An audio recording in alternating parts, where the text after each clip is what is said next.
Assalamualaikum warahmatullahi wabarakatuh. Yang saya hormati Pak Ilham Munzir selaku dosen pengampu mata kuliah Pendidikan Agama Islam dan Akidah serta teman-teman yang saya sayangi dan yang saya banggakan. Oke guys, jadi sesuai dengan judul yang sudah tertera di atas, kalian pasti sudah tahu pada kesempatan kali ini aku akan membahas materi tentang apa? Ya, benar sekali. Pada kesempatan kali ini aku akan membahas tentang akhlak dalam Islam. Tentunya kalian sudah tidak asing lagi dengan kata akhlak. Seperti yang kita ketahui, akhlak itu selalu berkaitan dengan kegiatan-kegiatan yang kita lakukan dalam kehidupan sehari-hari. Dimulai dari bangun tidur, berkegiatan, dan kita tidur kembali. Nah, dalam Islam, ketika kita bangun tidur, itu memiliki kebiasaan-kebiasaan yang sudah diatur dalam agama Islam. Seperti ketika kita bangun tidur, kita disunahkan untuk atau sudah ada aturan untuk membaca doa ketika bangun tidur. Nah, setelah bangun tidur, setelah baca doa bangun tidur, biasanya umat Islam itu melakukan kebiasaan yang sudah ditetapkan seperti sholat subuh dan ibadah lainnya seperti ngaji, bersolawat, dan sebagainya. Nah, dari kebiasaan-kebiasaan itu akan membentuk suatu akhlak yang baik dalam Islam. Jadi, akhlak dalam Islam itu sebuah aturan-aturan yang sudah ditetapkan oleh Allah Subhanahu wa Ta'ala dalam kita menjalani kehidupan sehari-hari. Akhlak ini bertujuan supaya kita bisa bertindak sesuai dengan aturan agama, negara, bahkan budaya.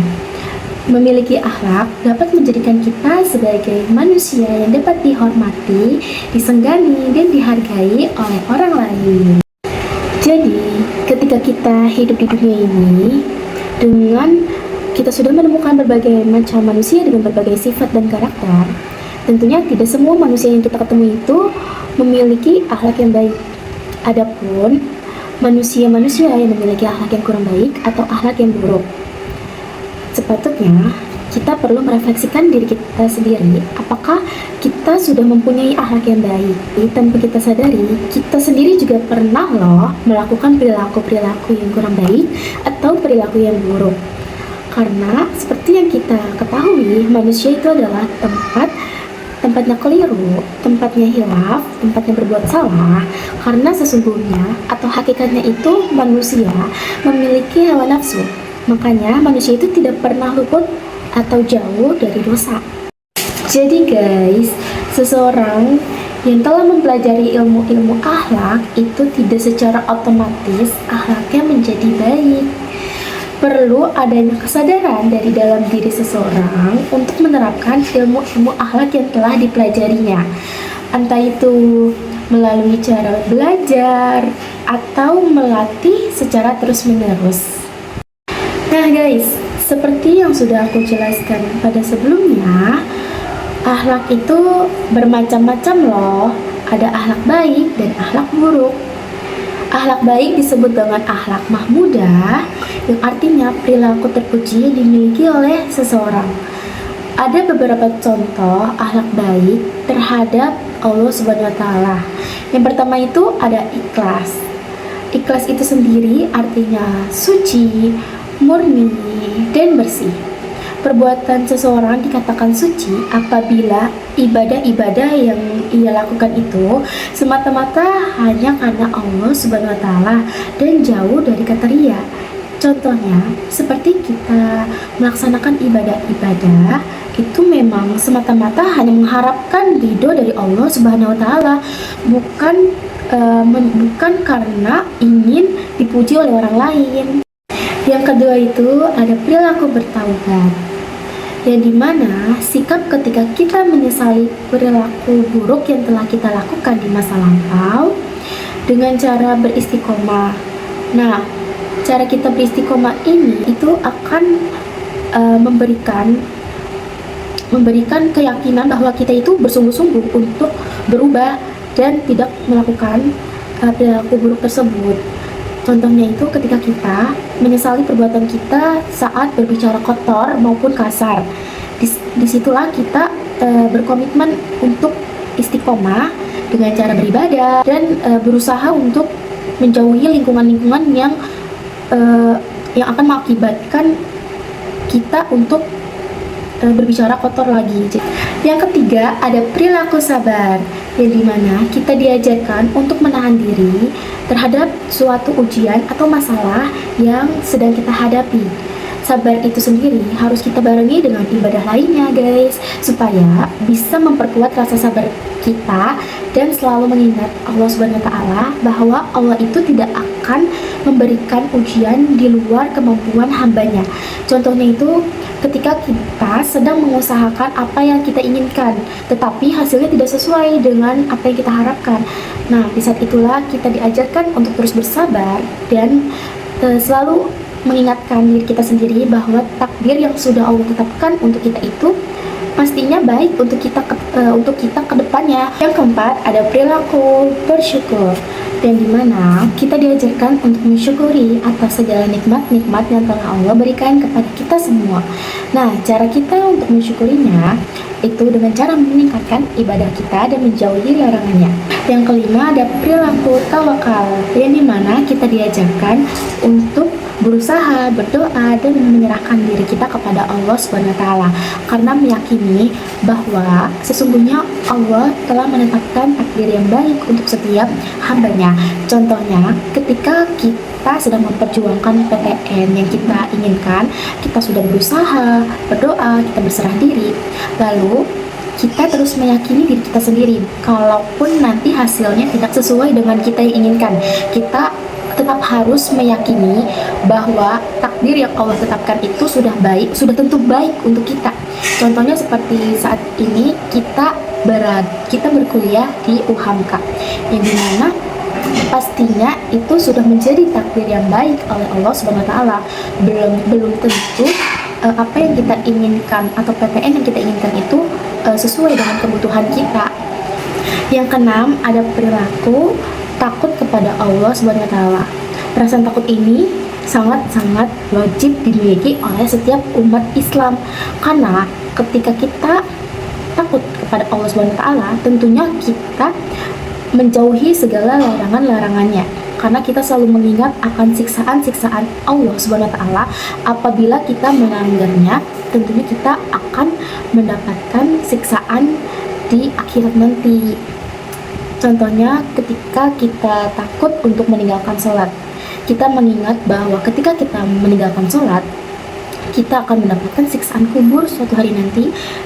Oke guys, selanjutnya ada beberapa contoh akhlak baik terhadap sesama manusia. Yang pertama itu, kita harus menjaga hubungan baik antar sesama manusia dari segi ras, budaya, maupun agama. Dalam Islam, menjaga hubungan baik itu dengan cara tolong-menolong, silaturahmi, menjauhi segala pertengkaran atau adu domba, dan menjaga tutur bahasa yang baik dan sopan. Yang kedua itu berkata jujur, yang dimana informasi yang diberikan itu tidak boleh dilebih-lebihkan ataupun dikurang-kurangkan. Apabila suatu lingkungan tidak menerapkan perilaku jujur, maka itu akan menimbulkan suatu konflik di lingkungan tersebut. Yang ketiga itu tidak merendahkan orang lain. Allah Subhanahu wa taala tidak mengajarkan kita untuk merendahkan orang lain dari segi ekonomi maupun sosial. Selalu kita ingat bahwa semua yang kita punya itu Allah berikan kepada kita, bukan semata-mata itu hasil usaha kita. Jadi di dalam diri kita juga tidak boleh ada rasa sombong, karena rasa sombong itu juga salah satu sifat yang dimiliki oleh iblis. Yang keempat, berbaik sangka. Dalam agama Islam, kita diajarkan untuk berbaik sangka atau berhusnuzon kepada Allah Subhanahu wa taala serta kepada makhluk-makhluknya. Karena Allah Subhanahu wa taala ini sesuai dengan setiap prasangka hambanya. Dan di dalam agama Islam ini diajarkan untuk berbaik sangka atau berhusnuzon supaya kita bisa menjalankan hidup ini dengan tentram dan damai. Lalu yang kelima, ada kasih sayang. Islam mengajarkan kita untuk memberikan rasa kasih sayang kita terhadap atau sesama manusia. Nah, rasa sayang itu sendiri harus kita jaga. Jangan sampai karena perilaku yang merugikan perilaku buruk orang lain itu berdampak kepada diri kita, yang mengakibatkan dapat mengubah rasa kasih sayang kita tersebut. Maka dari itu kita diwajibkan untuk menjaga rasa kasih sayang kita, supaya rasa kasih sayang kita itu tidak berubah. Pokoknya kita tidak boleh mempedulikan perilaku orang lain terhadap diri kita. Kita harus tetap memperlakukan seseorang itu dengan baik. Lalu rasa kasih sayang tersebut harus kita berikan kepada orang lain melalui perasaan iba. Contohnya seperti kita membantu tetangga atau saudara-saudara kita ketika sedang tertimpa musibah. Selanjutnya ada akhlak buruk. Akhlak buruk itu disebut dengan akhlak sayyi'ah, yang artinya perilaku tercela yang dimiliki oleh seseorang. Ada beberapa contoh akhlak buruk terhadap Allah Subhanahu wa taala. Yang pertama ada musyrik, yang dimana musyrik itu artinya mempersekutukan Allah atau berharap selain kepada Allah Subhanahu wa taala, seperti menyembah berhala, percaya bahwa leluhur dapat menjaganya. Lalu yang ketiga itu menyiapkan sesajen dan lain-lainnya. Yang kedua itu takabur, yang dimana takabur ini sifat menyombongkan diri atau tidak mengakui kekuasaan Allah Subhanahu wa taala. Nah, yang dapat menyebabkan takabur ini seperti kecantikan atau ketampanan, lalu kekuasaan, kekayaan, dan jabatan tinggi. Yang keempat, murtad, yaitu mengganti keyakinan atau pindah agama dari agama Islam ke agama yang lainnya. Nah, orang yang murtad ini tentunya akan mendapatkan siksaan yang kelak di neraka nanti. Yang kelima, ada munafik, yang dimana sikap tidak tulus atau berpura-pura dalam mengikuti ajaran Allah Subhanahu wa taala, serta di dalam hatinya itu tidak ada keimanan kepada Allah Subhanahu wa taala. Adapun ciri-ciri yang sudah tertera dalam hadis Rasulullah SAW. Menurut hadis Rasulullah SAW terdapat 3 ciri-ciri orang munafik. Yang pertama, apabila ia berbicara maka ia akan berdusta. Yang kedua, apabila ia berjanji maka ia akan mengingkari. Yang ketiga, apabila ia diberikan amanah maka ia akan curang. Selanjutnya, ada akhlak buruk terhadap sesama manusia. Yang pertama, mudah marah, yang dimana emosi seseorang yang tidak dapat teregulasi dengan baik, sehingga dari perilakunya tersebut dapat menyakiti perasaan orang lain dari perbuatan maupun perkataannya. Yang kedua, yaitu bersikap atau berbuat aniaya, yang dimana perilaku ini dapat merugikan orang lain karena orang lain dapat merasa tersakiti, tersiksa, bahkan tertindas.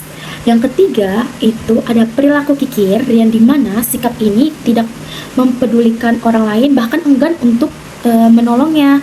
Contohnya ketika ada tetangga yang terkena musibah kebanjiran atau kebakaran, orang yang memiliki sikap kikir ini enggan untuk membantu atau tidak ada pergerakan di dalam hatinya untuk menyumbangkan sebagian hartanya. Yang keempat, ada perilaku iri hati dan dengki, yang dimana orang-orang yang memiliki iri hati dan dengki, ia tidak senang melihat orang lain, bahkan saudaranya sendiri merasakan kebahagiaan. Orang-orang yang memiliki sifat iri hati dan dengki ini rata-rata memiliki sifat egosentris, yang dimana dia itu hanya ingin dirinya sendiri yang merasakan kebahagiaan. Dia tidak suka, bahkan tidak senang melihat orang lain, bahkan saudaranya sendiri merasakan kebahagiaan. Nah, kalian tahu gak sih, ada loh istilah-istilah lain tentang akhlak. Yang pertama itu ada moral. Moral ini mengarah pada perilaku-perilaku baik dan wajar manusia. Nah, moral itu sendiri memiliki 2 sifat. Yang pertama ada moral objektif, dan yang kedua moral subjektif. Moral objektif ini dimana dia itu melihat suatu perbuatan itu sendiri terlepas dari kehendak pelakunya. Sedangkan moral subjektif ini dia melihat suatu perbuatan itu sendiri berdasarkan kondisi pengetahuan dan pusat perhatian pelakunya, latar belakangnya, stabilitas emosionalnya, serta perilaku personal lainnya. Gimana sih contoh dari moral objektif dan moral subjektif? Jadi, contoh dari moral objektif itu ketika kita melihat teman kita yang menyontek saat ujian. Nah, karena kita meyakini bahwa perilaku menyontek itu tidak baik karena melanggar sebuah aturan, maka kita menilai perilaku teman kita tersebut itu melanggar aturan, dan itu merupakan perilaku yang tidak benar untuk dicontoh. Selanjutnya, ada contoh moral subjektif, yang dimana ketika kita melihat teman kita menyontek saat ujian, kita tidak langsung menilai buruk terhadap teman kita tersebut. Jadi yang kita lakukan di moral subjektif ini, ketika ujian itu sudah selesai, kita menanyakan kepada teman kita, apa alasannya kamu menyontek saat ujian tadi. Nah, ketika kita sudah mengetahui alasannya, bahwa dia itu menyontek karena takut mendapatkan hukuman dari kedua orang tuanya, dari situlah kita menyadari bahwa dia itu menyontek karena ada alasan tertentu. Jadi kita tidak langsung semena-mena untuk menilai perilaku teman kita tersebut. Memang perilaku menyontek itu tidak baik, tetapi di dalam moral subjektif ini, dia itu melihat perbuatan seseorang berdasarkan kondisi pengetahuannya dan latar belakang atau alasan si pelaku melakukan tindakan tersebut. Nah, sesuai mata kuliah kode etik yang telah kita pelajari, contoh moral subjektif tersebut masuk ke dalam tahap prakonvensional, yang dimana ia melakukan tindakan seperti itu untuk menghindari hukuman. Yang kedua, etika. Secara filosofis, akhlak dan etika memiliki perbedaan loh guys. Kalau akhlak itu merupakan konsep moral dalam Islam yang berisi ajaran-ajaran tentang bagaimana kita berperilaku dalam kehidupan sehari-hari supaya kita bisa menjadi orang yang baik. Sedangkan kalau etika itu dia sebuah ilmu, bukan ajaran. Kalau etika, dia itu berbicara tentang mengapa kita harus mengikuti sebuah ajaran moral tertentu.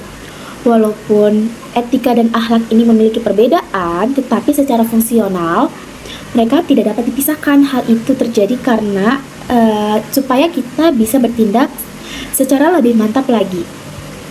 Contoh etika itu, dalam kode etik profesi psikolog, seorang psikolog harus menjaga kerahasiaan data seorang klien dan harus memberikan informasi yang valid mengenai diagnosa yang sesuai dengan kondisi klien. Oke, secara kesimpulan, moral dan etika ini walaupun banyak kesamaan, tetapi mereka memiliki beberapa perbedaan.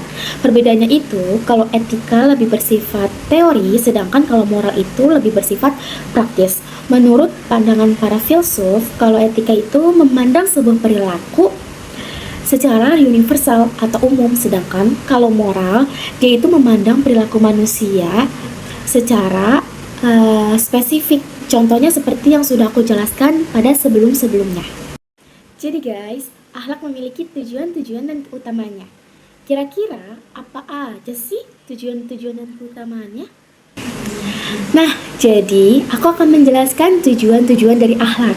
Yang pertama, akhlak itu bertujuan untuk menyiapkan kebahagiaan di dunia dan di akhirat. Yang kedua, akhlak itu bertujuan untuk menciptakan sebuah keseimbangan dan keadilan. Yang ketiga, akhlak ini memiliki tujuan supaya bisa menghindarkan kita dari perbuatan dosa dan maksiat. Yang keempat, tujuan dari akhlak ini supaya kita dapat menjalankan perintah-perintah dari Allah Subhanahu wa taala dan Rasulullah Shallallahu alaihi wasallam. Selanjutnya aku akan menjelaskan tentang keutamaan sebuah akhlak. Yang pertama, akhlak yang baik itu akan mendapatkan pahala yang besar. Yang kedua, akhlak yang baik itu akan menyempurnakan keimanan. Yang ketiga, akhlak yang baik akan mendekatkan diri kita kepada baginda Rasulullah Shallallahu alaihi wasallam di akhirat nanti. Yang keempat, akhlak yang baik itu akan memberikan timbangan amal kita di hari kiamat nanti. Yang kelima, akhlak yang baik itu akan membawakan sebuah kebaikan dan keberkahan. Dan yang keenam, akhlak yang baik itu merupakan ciri dari orang-orang yang bertakwa. Oke guys, jadi kita sudah berada di akhir video. Terima kasih untuk Pak Ilham dan teman-teman semua yang sudah menonton penjelasan saya tentang materi akhlak dalam Islam. Apabila selama saya membawakan materi tersebut kurang jelas, mohon dibukakan pintu maaf sebesar-besarnya. Karena sesungguhnya yang sempurna itu hanya milik Allah Subhanahu wa taala. Wabillahi taufiq wa hidayah. Wassalamualaikum warahmatullahi wabarakatuh.